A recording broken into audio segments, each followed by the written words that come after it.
May isang gabi na may tumawag sa pangalan niya at sa isang simpleng sagot may kung anong sumagot pabalik na hindi na niya kayang takasan. No? Halika, kaibigan. Maupo ka muna. Makinig ka. May kwentong tiyak na kaaaliwan mo dito lang sa Tambay Chronicles. Pero bago yan, kung mahilig ka sa ganitong kwentuhan, i-follow at i-subscribe mo na ang channel na ito. Sabi ng mga matatanda, may mga pangalan na hindi dapat binabanggit kapag gabi. Hindi dahil bawal, kundi dahil may ibang nakikinig. Sa isang liblib na baryo na halos nakalimutan na ng oras, may isang bahay na tila laging tahimik kahit umaga. Doon nakatira si Lira at ang kanyang lola. Ang bahay nila ay gawa sa kahoy na matagal lang inuukit ng hangin at ulan. Sa bawat pag-ihip ng hangin, may mga tunog itong nililikha parang bulong, parang paalala. Sa likod ng bahay, may isang lugar na hindi pinupuntahan ng mga bata, isang matandang punso. Hindi ito tulad ng ibang punso. Mas malaki, mas tahimik, at tila may buhay. Sabi ng mga matatanda, bago pa man maitayo ang baryo, nandoon na iyon. At kahit kailan, hindi iyon dapat ginagalaw. Lumaki si Lira na naririnig ang mga babala. Ngunit habang tumatanda siya, unti-unti niyang naramdaman na parang hindi siya nababagay sa takot ng baryo. Para sa kanya, kwento lang ang lahat. Lola, bakit po ba lagi niyong sinasabing huwag lumapit doon? Minsan niyang tanong habang naghahanda sila ng hapunan, hindi agad sumagot ang kanyang lola. Tahimik nitong hinahalo ang sabaw. Pagkatapos ng ilang sandali, tumingin ito sa kanya. Hindi lahat ng bagay kailangan mong maintindihan para sundin, sagot nito. Pero paano kung wala naman talaga? Sagot ni Lira, may halong ngiti. Hindi ngumiti ang kanyang lola. Sa halip, tumingin ito sa may bintana direkta sa direksyon ng punso. Mas delikado ang hindi ka naniniwala kaysa sa sobra kang naniniwala. Hindi na nagsalita si Lira. Ngunit sa loob-loob niya, hindi pa rin siya kumbinsido. Isang hapon, habang pauwi siya, dumaan siya sa likod ng bahay, diretso sa punso. Hindi niya alam kung bakit. Parang may nagtutulak sa kanya. Huminto siya sa harap nito, tahimik, walang hangin, walang tunog. At doon niya napansin ang paligid, parang mas malamig kaysa sa ibang lugar. Lumapit siya, dahan-dahan. At sa unang pagkakataon, inilagay niya ang kanyang kamay sa lupa ng punso. Biglang may kung anong gumalaw sa ilalim. Parang may huminga, mabilis niyang inalis ang kamay niya na paatras. Imagination lang, bulong niya sa sarili. Ngunit habang paalis siya, hindi niya maiwasang maramdaman na may nakatingin sa kanya mula sa likod. Gabi, tahimik, walang buwan. Nagising si Lira, hindi dahil sa ingay, kundi dahil sa pakiramdam na may nakamasid sa kanya. Dahan-dahan siyang dumilat. Madilim ang kisame. Tahimik ang buong bahay. Ng unit may kakaiba. Parang may humihinga. Hindi siya gumalaw. Pinakinggan niya. At doon niya narinig, Lira, mahina. Halos hindi marinig. Ngunit sapat para manginig ang kanyang buong katawan. Napaupo siya agad. Sino yan? Tanong niya. Walang sagot. Nawala ang boses. Ngunit ang pakiramdam nanatili. Hindi siya nakatulog ng maayos. Kinabukasan, napansin ng kanyang lola ang kanyang mukha. Hindi ka nakatulog, sabi nito. May narinig lang po ako kagabi, sagot ni Lira. Hindi niya alam kung bakit, pero hindi niya sinabi ang buong kwento. Tahimik ang kanyang lola. Mas matagal kaysa karaniwan. Anong narinig mo? Tanong nito. Saglit na nag-isip si Lira. Parang may tumatawag. Tumigil ang kanyang lola. Dahan-dahang inilapag ang hawak nito.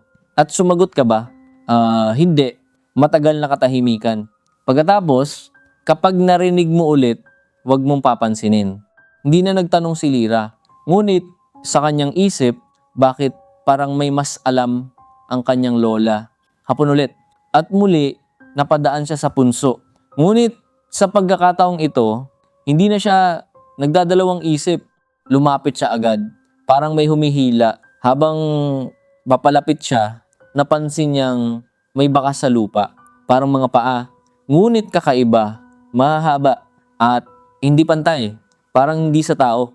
Huminto siya at doon niya narinig isang mahinang bulong mula sa loob. Mas malinaw ngayon, mas malapit. Lira na paatras siya. Ngunit sa halip na tumakbo, nakatayo lang siya. Nakikinig. At sa loob-loob niya, may bahagi na gustong sumagot. Gabi, mas malamig, mas tahimik, at mas mabigat ang hangin. Nagising si Lira at alam niya agad, babalik ito. Hindi siya nagkamali. Lira, mas malinaw na, mas malapit. Luminga siya. At sa pagkakataong ito, hindi na siya naghanap sa loob ng kwarto dahil alam niya nasa labas ito. Dahan-dahan siyang tumayo. Lumapit sa bintana at doon niya nakita ang anino kanina pa niya nararamdaman. Nakatayo sa may punso, hindi gumagalaw, ngunit nakatingin, direkta. Parang matagal nang naghihintay. Lira, parang mas malambing ngayon, parang may lungkot, parang may hinihingi. Napahawak si Lira sa dibdib niya. Hindi niya maintindihan kung bakit, pero parang naaawa siya. Parang kilala niya ang boses. Tulungan mo ako, at doon nagsimulang magulo ang isip niya. Hindi totoo to. Pero paano kung may nangangailangan talaga? Paano kung tao ito? Naalala niya ang kanyang lola. Huwag sasagot, ngunit paano kung mali ang kanyang lola? Paano kung ito ang pagkakataon na makatulong siya? Dahan-dahan siyang naglakad papunta sa pinto. Bawat hakbang, mas mabigat. Mas malamig ang hangin. At habang hinahawakan niya ang doorknob, parang may bumubulong sa likod ng kanyang isip. Wag, ngunit hindi niya pinansin. Binuksan niya ang pinto at lumabas. Ang damo ay basa, ang hangin ay tila humihinto. At bawat hakbang niya papunta sa punso, parang mas lalong lumalalim ang dilim sa paligid. Hanggang sa makarating siya sa harap ng nilalang, mas malinaw na ngayon, isang lalaki nakatayo. Ngunit hindi gumagalaw ang paa. Parang nakalutang, unti-unti itong tumingin, pababa, direkta sa kanya. Lira, at sa sandaling iyon, sumagot siya. Biglang tumigil ang mundo. Nawala ang hangin, nawala ang tunog, at ang mukha ng nilalang unti-unting nahayag mula sa dilim. Mahaba ang ngiti, hindi tao, hindi normal. At bago pa siya makasigaw, bumuka ang bibig nito ng lampas sa kaya ng tao. Sumagot ka kasi. At sa likod nito, may iba pang mga anino gumagalaw, nanonood, naghihintay. Hindi na nakasigaw si Lira. Hindi na siya nakagalaw. Sa harap niya, ang nilalang na akala niya ay tao unti-unting nagbago. Humaba ang bibig, nawala ang anyo ng muka, at ang mga mata naging hungkag, isang aswang. Ngunit ang mas nakakatakot, hindi lang siya ang naroroon. Sa likod nito, may mga anino, gumagalaw, humihinga, at sabay-sabay na nakatingin sa kanya. Lira, sabay-sabay nilang bulong. Parang hindi iisang boses. Parang marami. Parang hindi tao. Biglang napaatras si Lira, nawala ang pagkakabihag ng kanyang katawan. Tumakbo siya mabilis, walang lingon. Ngunit, habang tumatakbo, naririnig niya ang pagaspas ng hangin sa itaas niya. Parang may sumusunod. Mas mabilis, mas malapit. Hindi ka na makakatakas. Hindi niya alam kung saan pupunta, pero kusa siyang bumalik sa bahay. Pagpasok niya, agad niyang isinara ang pinto. Humihingal, nanginginig, tahimik. Lola, mahina niyang tawag. Walang sagot. Biglang, tok, tok, tok, tok. May kumatok sa pintuan, dahan-dahan. Hindi galit, parang pamilyar. Lira, buksan mo, boses ng kanyang lola. Nanigas siya. Hindi yun posible. Nasa loob na siya. Walang ibang pinto. Walang ibang daan. Unti-unti siyang lumapit. Ngunit, sa bawat hakbang, Lalo niyang nararamdaman may mali. Lira, ako to, parehong boses, parehong tono. Pero walang init, walang buhay. Parang ginagaya lang. Biglang naalala niya ang babala ng lola niya. May mga nilalang na kayang gayahin ang boses ng mahal mo para palabasin ka. Napaatras siya agad. At sa sandaling iyon, bang bang bang, buksan mo, naging galit ang boses. At sa ilalim ng pinto, may aninong gumagalaw. Hindi normal, parang gumagapang. Biglang tumigil ang katok, tahimik, masyadong tahimik. Napaupo si Lira, nanginginig, ngunit bago pa siya makahinga, narinig niya ito. Sa loob, sa likod niya, Lira, nanlamig ang dugo niya. Dahan-dahan siyang napalingon. Sa sulok ng kwarto, may nakatayo. Isang anino. Hindi ito pumasok. Nandoon na to. Paano? Bulong niya. Kung may nasa labas, bakit may nasa loob? Unti-unting gumalaw ang anino. Palapit. Hindi naglalakad, parang dumudulas. Sumagot ka kasi, parehong boses. Biglang kumislap ang ilaw. Sa bawat kisap, nadadagdagan ang mga anino. Isa, dalawa, tatlo, hanggang napalibutan siya. Lira, sabay-sabay nilang bulong. Napatalikod siya at tumakbo papunta sa kwarto ng kanyang lola. Isinara niya ang pinto, humihingal, umiiyak. Sa mesa, may nakita siya, isang lumang anting-anting at isang papel. Binasa niya, kapag tinawag ka sa dilim at sumagot ka, minarkahan ka na. Hindi sila titigil hanggang hindi ka nila nakukuha o tinatanggihan mo sila. Nanlaki ang mata niya. Minarkahan, hinawakan niya ang leeg at naramdaman niya isang malamig na marka. Parang kamay, biglang bumukas ang pinto, dahan-dahan. Sa harap niya, ang kanyang lola. Ngunit hindi ito gumagalaw. Hindi nagsasalita, nakatingin lang. Lola, nanginginig niyang tanong. Ngumiti ito. Ngunit hindi iyon ang ngiti na kilala niya. Sa likod nito, may mas malaking anino, mas madilim, mas tahimik, mas matagal nang naghihintay. Hindi ka na namin pakakawalan at sa isang iglap, nawala ang ilaw. Tuluyang nilamon ng dilim ang buong kwarto. Tahimik, walang hangin, walang galaw. Ngunit sa gitna ng katahimikan, naroon sila, humihinga. Naghihintay, Lira, mahina, malapit. Napapikit si Lira, nanginginig ang buong katawan. Hawak niya ang anting-anting ng kanyang lola, mahigpit. Hindi ito totoo, bulong niya.